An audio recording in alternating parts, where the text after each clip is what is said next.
Em uma pequena vila esquecida pelo tempo, onde o vento parecia sussurrar segredos há muito enterrados e as sombras se arrastavam pelas ruas cobertas de musgo, uma atmosfera de inquietação permeava o ar. As casas de fachada desbotada e telhados tortuosos eram testemunhas silenciosas de um passado que se recusava a desaparecer.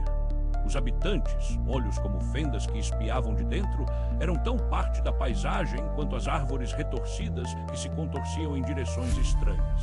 A luz do sol, fraquejando à medida que o dia se esvaía, deixava um tom esverdeado sobre tudo, como se algum fenômeno alienígena estivesse lentamente consumindo a realidade ao redor.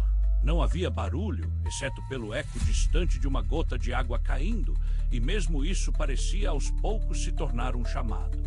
À medida que a noite se adensava, os sinais começaram a se agravar, não visíveis na sua totalidade, mas presentes, como uma opressão invisível que pesava sobre o coração do protagonista, um habitante da vila que não fazia questão de se destacar. Estrondos sutis reverberavam sob a terra em intervalos irregulares, levando a uma inquietação crescente. Algumas criaturas, aquelas que não eram mais que relatos murmurados por crianças, pareciam ser vistas sob a luz da lua, dançando nas sombras e lançando formas que pareciam se desintegrar ao simples olhar. Palavras sussurradas entre os moradores indicavam que algo começava a despertar nas profundezas, algo que não deveria ser despertado, e a ideia de que a própria cidade poderia estar viva, pulsando em um ritmo aterrador, começou a tomar forma na mente do protagonista. Gradualmente, a paranoia se instalou como uma névoa densa. O protagonista questionava tudo, o que significava ver aquelas silhuetas, porque as ruínas da antiga igreja pareciam ganhar vida em seus sonhos. As vozes ancestrais que ecoavam em sua mente pareciam ser chamadas à ação, como se lhe contassem segredos de um universo além da compreensão humana.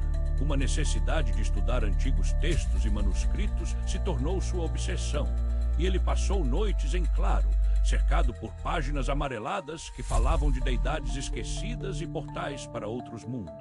Sentia-se observado a cada passo e escutava ruídos indescritíveis à noite, um sussurro incompreensível se infiltrando em sua mente, deixando um rastro de insônia e terror, enquanto a linha entre o real e o alucinatório se desvanecia. Certa noite, ao se aventurar para além da vila, ele se deparou com uma estrutura colossal, uma edificação estranha que parecia absorver a luz ao seu redor.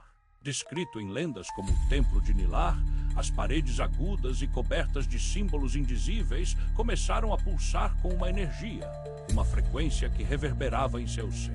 As estrelas acima pareciam se contorcer, como se um paradoxo de espaço e tempo estivesse se abrindo diante dele. Uma presença imensa, tão vastamente incompreensível que desafiava qualquer tentativa de descrição, parecia olhar através dele, desnudando sua essência.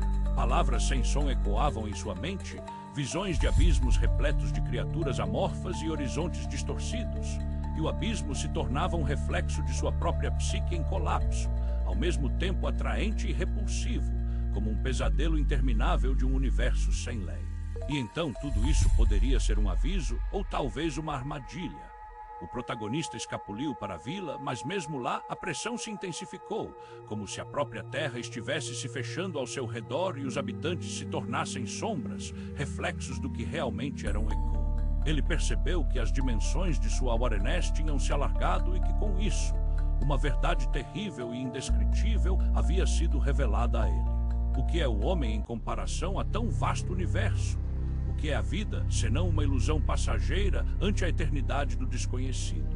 À medida que a escuridão engolia a vila, a presença lançava seu olhar por entre as cortinas de realidade, deixando uma sensação insuportável de que ali, naquele lugar esquecido, algo havia sido perturbado. Permanejamos, portanto, com esta pergunta na mente.